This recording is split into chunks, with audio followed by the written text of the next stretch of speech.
This is the Google Pixel 9 Pro XL. Thankfully, I got it too early this year, even before the official shipping date. And because I bought it with my own money, I don't have to stick to Google's embargo. So I will give you a real hands-on experience to every exclusive feature you should expect. Another good news I have is the release of my Wallpapers app I promised you a while ago. Now you can download it from Google Play Store and the download link is in the description. I will tell you more about the app later in this video, but for now, let's take a look at the 9 Pro XL exclusive features. Right off the bat, when you hold the Pixel 9 Pro XL, you will feel like you are holding a 15 Pro Max, and here I have it side by side. As you see here, it looks very similar from every angle. The only thing that differentiates between the two is the camera bar, but the Pixel 9 Pro XL is noticeably thicker than the iPhone when it comes to the body, and also the camera bar. When you take a look at it from the side, you will see a big difference between the two, but it feels and looks pretty much the same. And here's how it looks side by side with the 8 Pro. The first thing you will notice here is the more rounded corners and the slightly slimmer and even bezels, which gives it a nicer look. So the first thing you need to do when you turn on your Pixel 9 or 9 Pro is to jump right away to settings, and then security and privacy, then system and updates, Google Play system update, and make sure you have it up to date because it's very important. Once I did that, I got a massive download of 99 megabytes. Then I restarted the phone, which I think is very important. Then make sure all your apps are up to date under Google Play Store to get all the features. And as you see here, the camera app got updated with a 606 megabytes download, which is massive. And this one will add all the features Google mentioned in the event. And now let's start with Gemini Live. Great, let's get going. Here's one of the voices I have. But there's more to choose from. Swipe to give them a listen, or just tap start to get chatting. Here's another voice I can use. You can pick me now and always make a change later in settings. Or maybe you'd like to listen to a voice like this. For example, here's another one. Maybe I can be the voice that helps you brainstorm gift ideas for a friend who loves cooking. Then there's me, a voice for all seasons. I hope I make the cut. Maybe this voice is more your style. I'll just keep talking for a moment longer so you can get a good sense for how it sounds. I could talk like this all day. Here's another one of my voices. Imagine me talking you through a fitness routine for the week. Or possibly this other one. Testing, 1, 2, 3. And to wrap things up, I can also talk to you using the voice you're hearing. Swipe back if you need to listen to some of them again. As you heard, the new Gemini Live voices are really nice. They sound very natural and welcoming. It feels like I'm talking to ChatGPT, which is a good thing. Now let's tap the start button and try some conversations. Hi Gemini, how are you doing? Hi there. I'm doing well, thanks for asking. I'm always happy to chat. And I'm curious to hear what's going on with you. How can I help? I'm planning to visit Baku, Azerbaijan on the 15th of October, but I'm not sure how much would it cost me and what are the best things to do. Would you be able to help? That's a great choice. Baku is an amazing city with a unique mix of modern and historic architecture. To give you the best recommendations, I need a little more info. Can you tell me how many days you plan to stay and roughly how much you'd like to spend each day? I'm planning to stay 4 days, and each day I'm planning to pay around 300 or 500 dirhams. It sounds like you're looking for a budget-friendly trip to Baku. 4 days is a good amount of time to explore the city, and 3 minus 500 United Arab Emirates dirhams per day should be enough for comfortable accommodations, food, and some activities. To give you the best recommendations, I need to clarify something. You mentioned 3 or 5 inches OO dirhams. Did you perhaps mean 300 or 500 United Arab Emirates dirhams? Yes. Great. With that budget, you can definitely have a fun and memorable trip to Baku. There's a good mix of free and budget-friendly things to do, plus a few splurge-worthy options. I can help you find suitable flights and accommodations for your dates. At the same time, you could start thinking about what you'd like to see and do. Baku has beautiful architecture, including the old city and the flame towers. There's also a lively nightlife and delicious food. Let's start with some flight options. Did you have any particular airlines in mind? No, just tell me the cheapest option. Okay, based on my search, the cheapest option seems to be flying with Wizz Air Abu Dhabi. They have round-trip flights from Abu Dhabi to Baku for only 396 United Arab Emirates dirhams. That's a great deal. You might want to check their website for exact dates and availability. Okay, can you tell me about the places I can visit and have fun?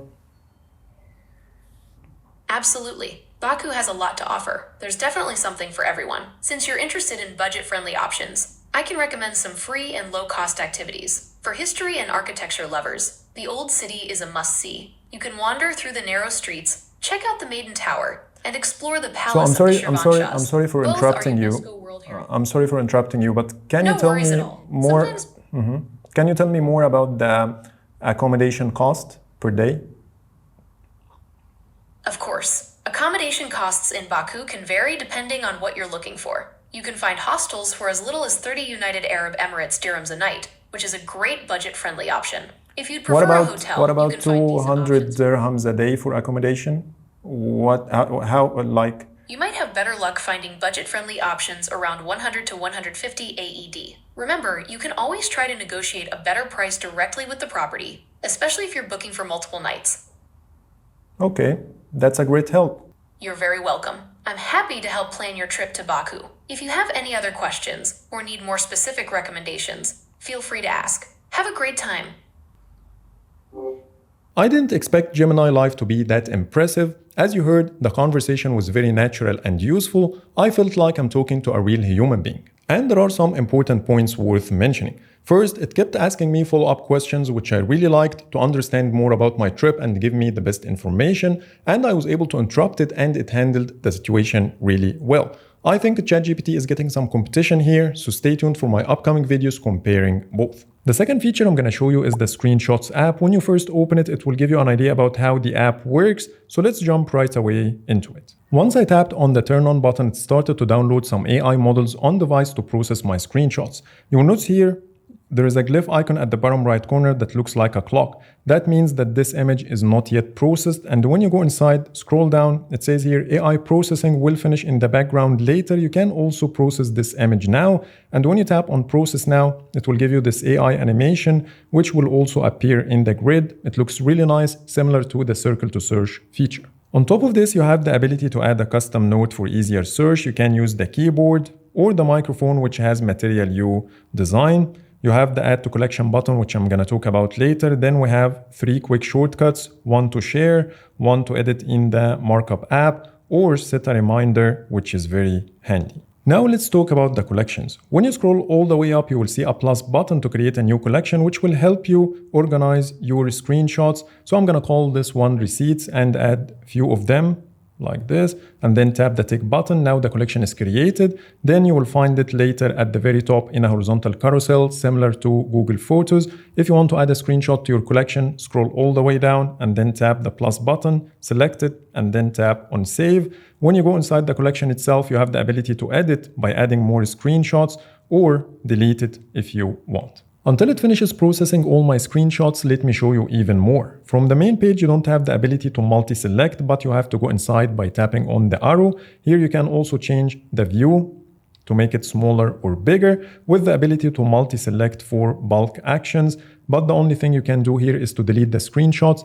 I hope Google will add the ability to bulk process the images instead of waiting for the phone to do it automatically, which will be very handy. And at the bottom, you have the search bar, and when you tap on it, it will show you all the screenshots in a vertical carousel. You can also use the microphone to search. When you tap on the plus button, it will allow you to use the camera to add more to your screenshots gallery, or you can pick one from the photos you already have. Now I processed some of the screenshots I have to save time, and the first one is a screenshot of a Toyota RAV4. So let me try to locate this screenshot. When I put RAV4, I'm not getting any results, but when I put the brand, I'm certainly getting the right screenshot. And when you take a look at the description, it didn't identify the model, only the brand, but you still have the ability to add a note, which is very handy in this scenario, or give feedback using the ellipses at the top right corner. Let's try another scenario. So I'm going to search for the Google Pixel, and it got me all the screenshots I need. But when you open this one, for example, it says here Google Pixel 6 in silver, which is certainly incorrect.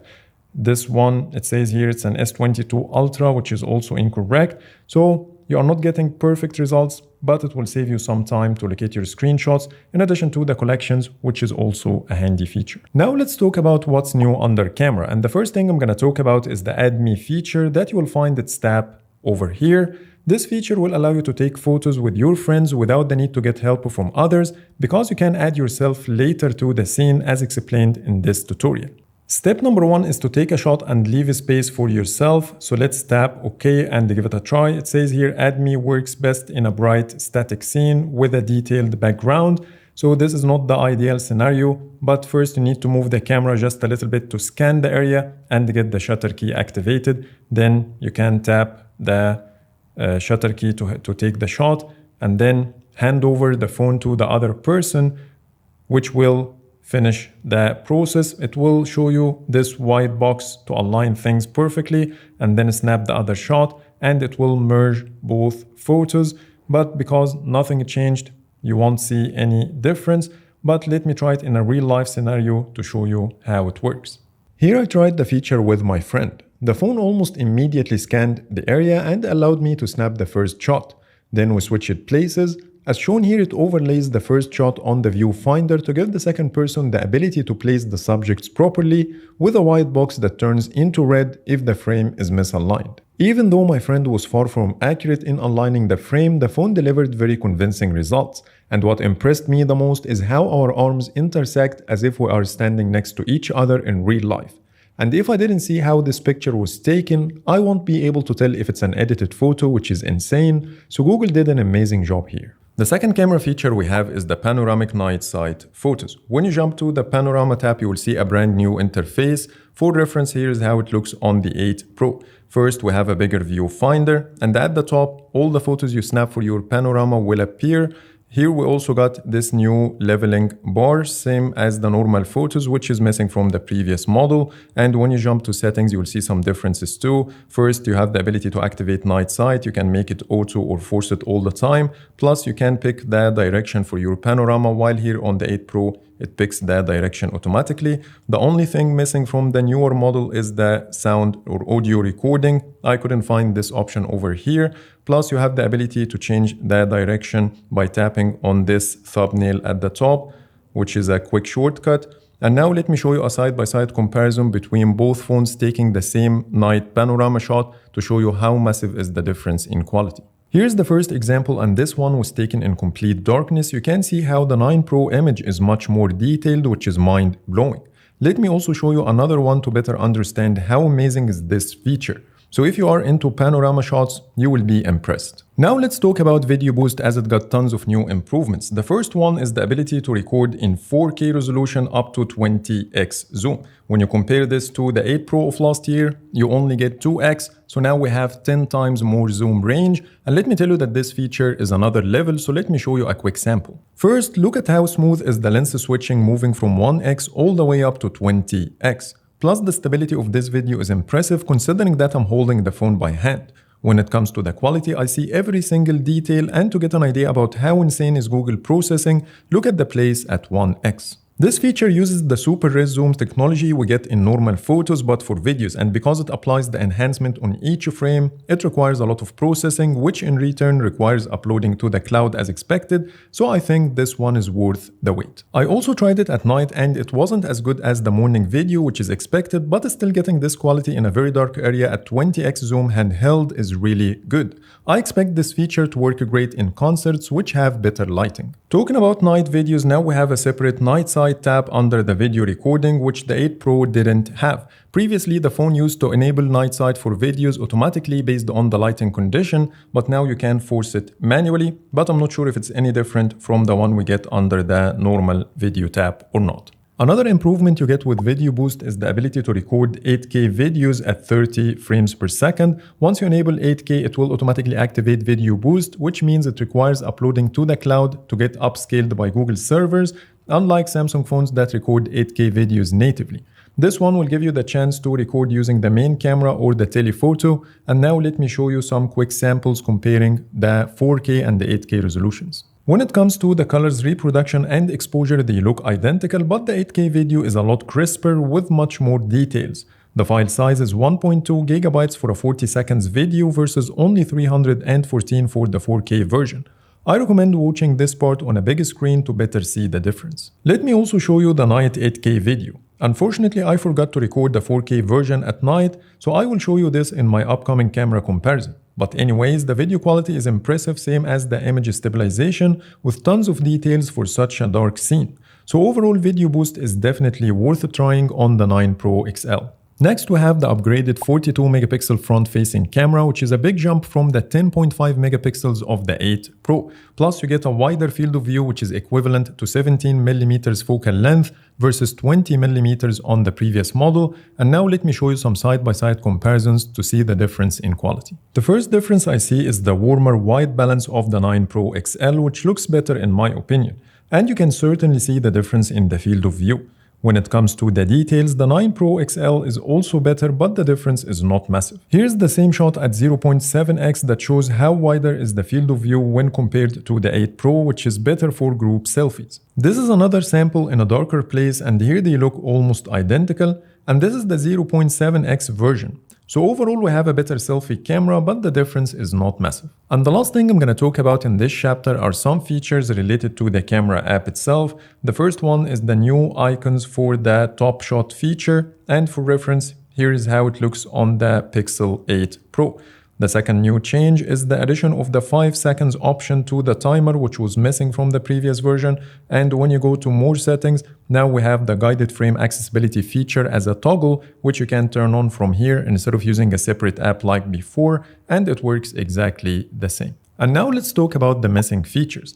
There are a lot of things missing from my Pixel 9 Pro, and the first one is the Pixel Studio app. I couldn't find it pre-installed on the phone or on Google Play Store. The weather app is still using the same old design as before. Google Photos didn't get Magic Editor Reimagine and Auto Frame, in addition to Zoom Enhance. The phone calls summary feature is not yet available. And finally, the messaging satellite SOS, which I know is region specific. So if I got any of these features on my phone, I will keep you posted in my future videos. And now let me tell you more about the channel's Wallpapers app. Wallpapers by In-Depth Tech Reviews app is now available on Google Play Store. It will give you unlimited access to my exclusive wallpapers that are carefully designed to match your taste and work nicely with Material You theming.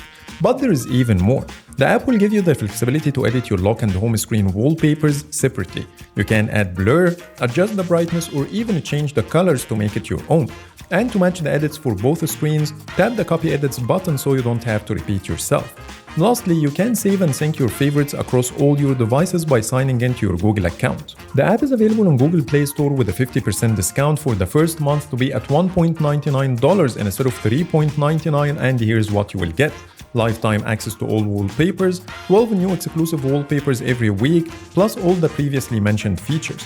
The download link is in the description, and I'm eagerly waiting to hear your feedback. Now let's end this video by showing you some minor tweaks here and there that Google didn't mention, and the first one is the new screenshots animation. As you see here, the card will animate in addition to the border until you dismiss it like this, and also there is a new shortcut for setting a reminder from here right away, which is the same thing we have in the Shortcuts app. The second change is the new animation for Gemini. When you start it from the power button, you will see this glowing animation around the card, which doesn't exist on the Pixel 8 Pro. I also found that Gemini on the 9 Pro now overlays on top of your apps instead of taking you to a separate window, but I think this one will come to all Pixel models, but let me show you how it works. What's the weather? It's 39 and mostly sunny. Today, it'll be partly cloudy, with a high of 40 and a low of 32. We also got a new boot animation inspired by Gemini, and here's how it looks. And if you don't know, the Pixel 9 models are now using an ultrasonic fingerprint, which means the phone doesn't need to light up the display to read your fingerprint at night. Plus, it's much more reliable than ever before, but when it comes to the speed, it feels pretty much the same. The only downside is the glass screen protectors will negatively impact your ultrasonic fingerprint performance, which is something I struggle with on the S24 Ultra, so you might need to purchase special screen protectors for this phone. The Pixel 9 models also got a new wallpapers category under the Wallpapers and the Style app called the Swirling Petals, and here are the options you get. So that's pretty much it for today. Those are all the new features I wanted to show you on the Pixel 9 Pro XL. Please let me know in the comments what do you think, and there are a lot of videos coming in the pipeline, so stay tuned and subscribe to the channel. But for now, thanks so much for watching, and see you in the next video.